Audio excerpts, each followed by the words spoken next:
بسم اللہ الرحمن الرحیم۔ معزز سامعین کرام، السلام علیکم۔ داستان اسلام یوٹیوب چینل پر خوش آمدید۔ اللہ پاک سے دعا ہے کہ آپ سب کو اپنی حفظ و امان میں رکھے اور درازی عمر بالخیر عطا فرمائے، آمین۔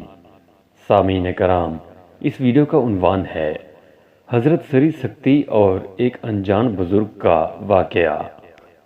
حضرت سیدنا ابو بکر حری علیہ رحمۃ اللہ القوی فرماتے ہیں، میں نے حضرت سیدنا سری سکتی علیہ رحمۃ اللہ القوی کو یہ فرماتے ہوئے سنا، میں تقریباً 20 سال تک ساحلوں، جنگلوں، پہاڑوں اور صحراؤں میں صرف اس لیے گھومتا رہا کہ شاید اللہ عز و جل کے کسی ولی سے ملاقات ہو جائے اور میں اس کی صحبت بابرکت سے فیض حاصل کروں۔ ایک دن اسی مقصد کے تحت میں ایک جنگل میں گیا۔ وہاں مجھے ایک غار نظر آیا۔ میں اس غار میں داخل ہوا تو دیکھا کہ وہاں ایک لنجا، 2 اندھے اور بہت سے کوڑھ کے مریض موجود تھے۔ میں نے ان سے پوچھا، تم لوگ یہاں کیا کر رہے ہو اور اس ویران جنگل میں اس وقت تم کس لیے جمع ہوئے ہو؟ تو انہوں نے جواب دیا، ہم اللہ عز و جل کے ایک ولی کا انتظار کر رہے ہیں، جس کی شان یہ ہے کہ وہ جس بیمار پر اپنا مبارک ہاتھ رکھ دیتا ہے اس کے سبب بیماری دور ہو جاتی ہے۔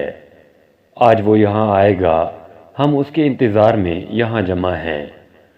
حضرت سیدنا سری سکتی علیہ رحمۃ اللہ القوی فرماتے ہیں، میں نے دل میں کہا، انشاءاللہ عز و جل آج میری مراد پوری ہو جائے گی اور آج میں کسی ولی کامل کی زیارت سے ضرور مشرف ہوں گا۔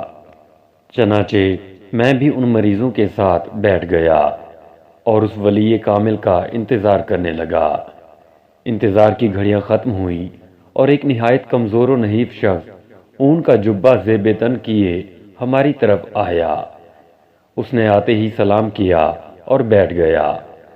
پھر اندھے شخص کو اپنے پاس بلایا، اس کی آنکھوں کی طرف اپنے ہاتھ سے اشارہ کیا تو وہ اندھا فوراً اکھیارا ہو گیا۔ پھر اس مرد صالح نے اپنے دست مبارک سے لنجے شخص کی طرف اشارہ کیا، وہ بھی فوراً درست ہو گیا۔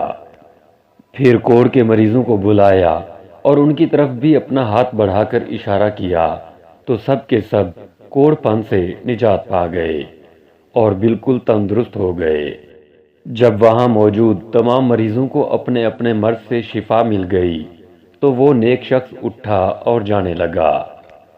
حضرت سیدنا سری سکتی علیہ رحمۃ اللہ القوی فرماتے ہیں، جب میں نے اسے جاتے دیکھا تو میں فوراً اٹھا اور اس کا دامن تھام لیا۔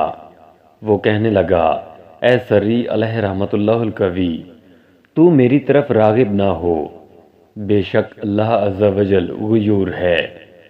اللہ کی بارگاہ میں تیرا مقام و مرتبہ بہت بلند ہے، لیکن اس نے تیرا راز پوشیدہ رکھا ہوا ہے۔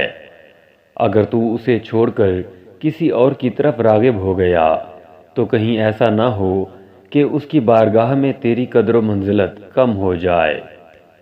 بس اس ایک ذات پر کامل بھروسہ رکھ اور اس کی طرف ہر دم متوجہ رہے۔